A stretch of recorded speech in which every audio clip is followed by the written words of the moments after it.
Even great copywriters have to start at zero. See some of the mistakes I made as a beginner copywriter and learn some things not to do in your own copy. Hey, I'm Sarah, an email strategist and copywriter, and I'm here every week with tips to help online entrepreneurs like you grow your business with email. So today's video is a little bit different than what I usually do. So this video was inspired by another copywriter. Her name is Sarah Turner. You can check her out on YouTube. I'll link her original video below. So she made a video sharing some of her first pieces of copy that she wrote when she was just getting started with copywriting.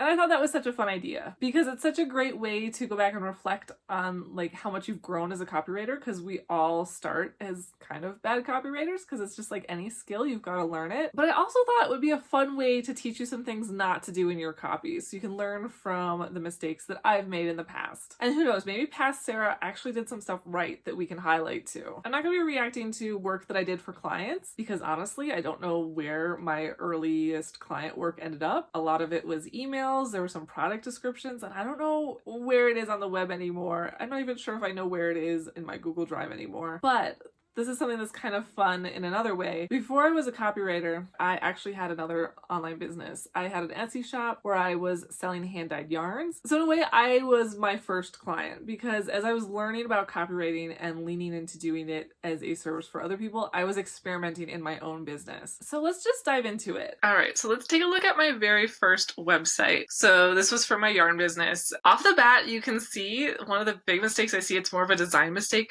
There is no headline that you can see because of the hero image. It's so big you can't even see my headline when you get to my website. You just see yarn, which when I was making yarn I thought like the yarn is the best thing. Like people just need to see this beautiful picture of my yarn, but they also want to be able to see my words. So that is more of a design thing, but it's important when you're thinking about how your copy actually reads on your website and making sure that the words that you spend so much time putting together are actually displayed in a way that highlights them. So let's go down and see my headline. So just welcome to January Yarns. I make vibrant, semi-solid yarns for passionate knitters and crocheters who love color. That's not a great headline. I was trying to kind of make it clear what I did differently than other people by like saying, oh, it's vibrant and it's colorful. That's not really different from that many other yarns that are out there. It wasn't really a great differentiator. The other thing that's pretty bad about that headline is that it starts with I, that it's all about me and what I make. It's not about my customers and what they want. And then I have this button. This was get 10% off your first order. This was my opt-in. So when people joined my list, I gave them a coupon code. And then I have choose from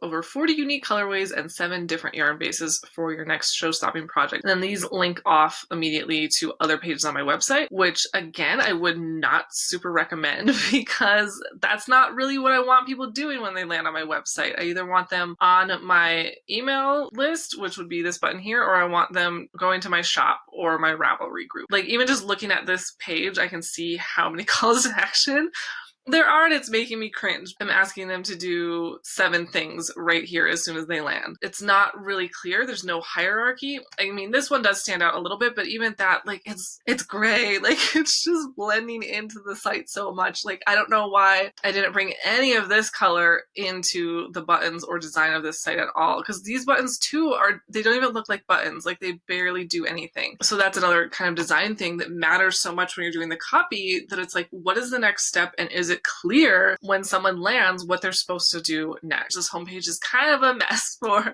as far as directing people and being really clear on what their next step should be. Your homepage, it's your home base of your business, so you need to be really clear on what you want people to do once they land there, because if you just kind of throw all this stuff out here like this, they're probably going to bounce really quickly because it's like, well, I don't know what to do, this isn't that interesting, and they're out. And then let's go into like this copy, which is basically just like a chunk of text here. The copywriter in me now is like, break that up, like make it easier to read. Again, it is all about me. Like, I don't know how many times I is appearing, but it's like every other sentence starts with I. I want you to be delighted at every stage of using my yarns. It could have been like, you'll be delighted at every stage using January yarns. Like, that is a simple thing that could have made it more about the reader, more about the customer. Including you in your copy is such a key way to get customers to start to pay attention and see themselves in your product. And we all love talking about ourselves. So talking about your customer and using the word you is such a key thing to do in copy. And this is totally a rookie mistake. Like, I just thought, like, it's my business. This is what I'm doing. Like, this is how I'm different. I see this a lot in people that are just learning to write copy or maybe don't know much about copywriting, that they talk about I and make it about them when it really should be about your reader and your customer. And then I go on to kind of a differentiator that I had here. These beautiful tonal colors won't pool or flash like hand-painted yarns sometimes do. So this is a little bit jargony for someone that doesn't know about hand-dyed yarns. So some knitters would know that. A lot of them probably did. People that were maybe new to yarn didn't know this. Like, beginner knitters might not know what this meant. I didn't know what this meant when I was a beginner. So seeing jargon pop up, it's hard to spot when you're writing your own copy because you're so immersed in it that it doesn't even feel like jargon. It's just like, oh, that's a word. Everyone knows that. And I can see in the next sentence too, I have another one. So I finished by rescanning every skein to ensure my customers get quality yarns that will seamlessly wind into a ball every time. So that's a good benefit, but the rescanning part, people again might not know what that is. So I'm not really making it clear what I'm doing. I do talk a little bit about why it matters. So I say this is what I do, and the reason it matters is so it will seamlessly wind into a ball every time. But if I wanted to get like really copywritery about it, I could talk about like the pain point of having a tangled skein of yarn. A benefit is really great though. And then when you order, I carefully hand wrap each skein in tissue paper and seal it with a January yarn sticker. I think a better way to illustrate that would have been a photo of the finished package. That's the other thing on this page. This is a home page of my site, and I had just this one photo, and I had no other photos of, like, you know, the 40 unique colorways or the different yarn bases. Like, I could have had photos with the buttons to make it a little bit more dynamic and a little bit more interesting. So that's the home page. Let's check out one of the other pages here. Let's take a look at the about page. All right, so this about page has a really old and embarrassing picture of me from probably like 2012 or 2013. And then this page is all about me, basically like my life story, and that's not what you want to have on your about page. Your about page is a really great way to create a connection between you and your customer and make it really about them. About pages get a lot of traffic. They're usually the second most visited page on a website. Like, having something like this where it's just about you is really a missed opportunity to connect with people that want to connect with you and really show them on the page and show like who your business is for. Like for this, like, who is January Yarns for? The other thing too that I'm noticing here that I think is really funny for someone that was selling products is they have so few product pictures. Like, even this picture of me here, I'm wearing something that I knit with one of my yarns, but it's not really clear. It's not really a good picture of the thing I knit. And I just think that's funny to me now, like, to look back at what I was doing back when I didn't know what I was doing. Formatting of this is not great. There's only this one headline. It's just about me that tells you nothing. That's not interesting. It's not broken up at all with subheads. It's just a bunch of text that's really tiny. Can you see how like teeny tiny this font is? There's again one of those camouflage buttons that like barely stands out. So I do have a call to action here to join my Ravelry group. It would have maybe been better to have them join my email list from here, probably thinking back then that like, oh, they did that on my homepage. Like, I don't know what I was thinking back then, honestly. Like, this does not make any sense to me now as a copywriter. All right, so the last page we're going to look at on the website is my contact page, which when you click on it, it looks like there's nothing here. It just looks just like the home page. There's nothing, you know, in this image. There's no header to let you know. All that lets you know is this little thing is grayed out, and it's so hard to tell on the site because the contrast is so low. So then this contact page, all it is, okay, I've got two forms. So I've got the subscribe to my newsletter. That's all it says. It doesn't even say anything about the discount here. Like, this is a terrible opt-in form. It has nothing that makes you want to subscribe, just the basics form that came with MailChimp that I did no customization for, where I could have had a headline about like subscribe to get 10% off your first order, and then tell a little bit about the stuff I would email, how often I would email, like what I would share. There's none of that. And I don't know why I have last name here. I don't want anyone's last name. I think I probably just didn't know how to get rid of that field, and I just dropped the form as it was in MailChimp on this page. And then I have a thing if they want to get in touch. I have a contact form, and I also have my email here. So that is fine. That's like a basic contact page. So that's my first website. There were definitely some things that I would have changed if I knew what I knew now about online marketing and copywriting. Okay, now let's take a look at some of the emails that I sent. So first of all, I just want to take a look and show you like the open rates and clicks that I was getting, because if you look at these percentages, like these are super high, like 64% open, 32% click rate, 80% open rate, 59% open rate, 59, 55, 68. Like these are super high open rates. But when you hover over and you actually see the amount of subscribers, it was 69 open. So this one that was 69%, I only had 100 subscribers on my list. It's just something I wanted to bring up because I know a lot of times people worry about their open rates and they are like, oh, my open rates are going down. The reason that you have like such high open rates like this is when you have a really small list and you have a really engaged list. So most of the people that were on my list were joining after they bought yarn, because a lot of how I built my list was when someone would order, I would send them a note saying, thanks for your order. Here's when it's going to be shipping. And if you'd like to, hear more from me, you can sign up for my email list. So I had a lot of people that were super engaged with me before they even got on my email list. But the only reason I had such high open rates was because I had such a teeny tiny list. Like if I had 1,000 people on my list, there's no way I would be having like 78% opens. So if you are growing your list and you're kind of discouraged because your open rates aren't as high as they used to be, or they seem to be going down as your list gets bigger, like, no, that's totally normal. And that happens to everyone. And that these kind of open rates are not the norm. These are just because I had a very tiny list that really was interested in what I was doing. Let's just take a look at a few of these emails. Okay, so this looks like it's my oldest email. It had an 81% open rate with 13 opens. So I had a very tiny list at this point. Let's take a look at it. Okay, so this email, look, I had 16 recipients for this email. So I had a very tiny list, and I didn't have this tied to Etsy, so it wasn't like tracking the sales through MailChimp, but I know that I sold some of this offer when I put it out there. So even with a tiny list, you can still make sales. That is something to remember. It doesn't matter how many people you have on your list. It only matters if you have people that are engaged and are a good fit for your offer. So this was the subject line, 4 seasons, a yarn club from January yarns. Pretty basic subject line. Like it just is basically telling you what it is. There's maybe a little bit of intrigue because it was the first time I did a yarn club. So if people were interested in that, and that's basically like a subscription, a yarn subscription, if you're not familiar with the term yarn club. So let's take a look at the email. All right, so I had this banner here that has some info, and I'm noticing I don't have those dates anywhere else in the email copy. So if someone is not seeing the image for some reason, they are not getting this info, so they don't even know when the signups are open. So then we go into, I kind of have this formatted almost like a blog post or something, where it's got like a big headline and then a subhead. So I've got the 4 Seasons Yarn Club, a year-long yarn club inspired by the seasons. Talked a little bit about what you'd get. You'd get a new skein of yarn every season, and it was going to be a surprise. So it's like for people that want a mystery. And then I have all these links, which is like, again, making me cringe because there are so many things here that I'm telling people to do. So I'm sending them to the shop to buy a subscription. And then I have my name and my Etsy shop, my website, my Ravelry, and my email. And then I have a sign up button here that I don't know where that goes. And then I have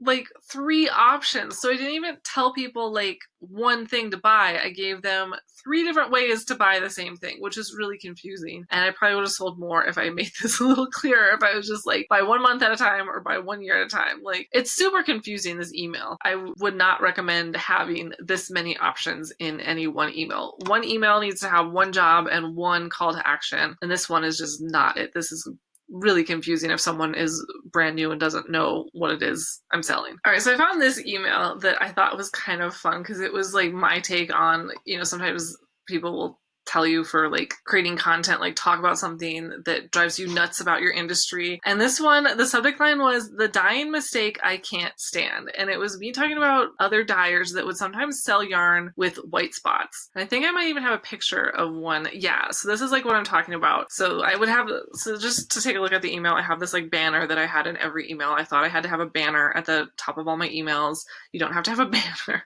And then I was addressing it to the first name and talking about one of my dying pet peeves. This had happened to me several times as a knitter where I would buy yarn and then when you untwist it to get ready to use it, you would see these like undyed white spots. And whenever that would happen to my yarns, I would say, I can't sell this. I am going to over dye it or create something new to fix that so that I don't have knitters getting this. This is actually kind of a cool idea for a way to talk about something that drives you nuts and use it as a way to set yourself apart from other people in your industry. So I am talking about like, yeah, look at this yarn. It has white spots, you know, and this is why it happens. And this skein didn't make the cut. And yeah, so I talk about why it happens and that I don't like it and that I'll never do that in my yarn. It's kind of helping me set up the quality of yarns that I create in a way different than just saying I make really high quality yarns. So it's a way of showing instead of just telling. And then I had these, you know,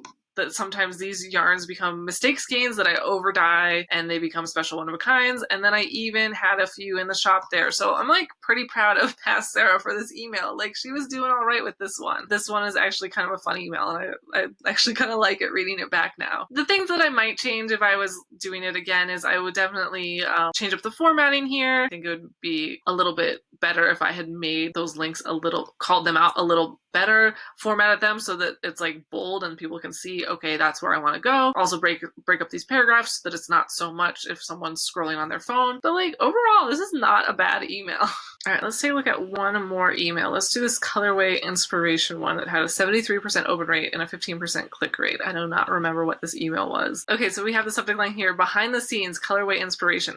Behind the scenes stuff is so fun. Like people love that kind of content. So let's see what I was sharing behind the scenes. I think this one is like a story. Look at this. There's no header on it. I thought that all of my emails had that like giant banner. So this is interesting to see that it was not consistent at all with either the banner image or the formatting of my emails. Okay, so here I'm talking about the backstory of some of the colorway names that I would create. I would make the colors and I would name them and I would have like a reason or a story that I made. Sometimes I would make a color based on like something I wanted to name it, and sometimes I would just create a color and then name it later. So here I'm talking about the colorway 300 Days of Sunshine. And this one was inspired by Colorado, where I live, and the unofficial state motto is that we have 300 days of sunshine. Oh, and I had other Colorado-inspired colorways that people could click and learn more about here. So that was something I would post on my blog. And then I have Elizabeth, which I named after my big sister, who loves pink, and this is like her favorite color. I also had a blog post about that story. And then I had Little Blue Box, which was like my perfect Tiffany blue. If you can guess by my background, that's my favorite color and has been for a long time. And I had a blog post about that. So that is interesting. This post was just linking back to other things on my blog. Oh, and then look at this call to action I have. Hit reply and tell me which color. Okay, this is cool that I was actually doing that, like getting people to reply and respond. I don't remember if anyone responded to this, but just asking them is like, you got to do that even if no one's responding to your emails. You just got to keep asking people to get them to start doing it. Like ask them way more than you think you have to actually have people start taking that action. So, okay, this is kind of cool that I had these photos and links. What I would have maybe done differently is I was doing this now and I had things better organized is I would maybe have these little bits about each individual colorway and then have like one link that they could click to see everything in that category on my blog, like have a category for colorway inspiration posts and then just have people click to one link. I guess I did that right here. I would have just had that be the main link rather than make people like click through all these links, because if someone clicks this link, they're not gonna probably get down to here where I asked them to respond back. But I'm like, okay, this is kind of cool that I was telling the story. So that's, people love behind the scenes stuff. They love stories. And that's probably one reason why this email did so well. All right, I don't want to take too long looking at emails, but let me just look and see if I had any automations set up, because I don't remember now that I'm thinking about this.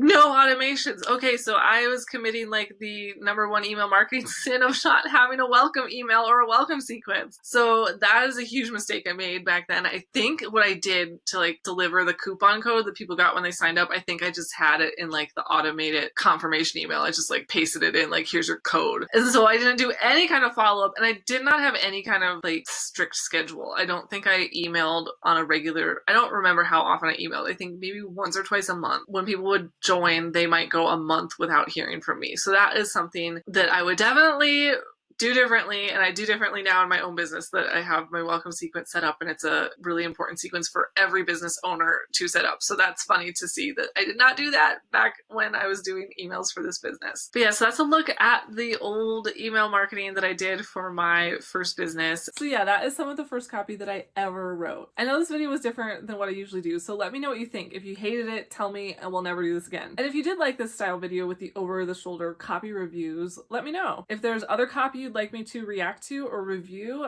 leave me a comment and maybe I'll create another video like this. And if you did like the video, be sure to subscribe. I post new videos here every week with tips about copywriting and email marketing. Thanks so much for watching, and I'll see you next time.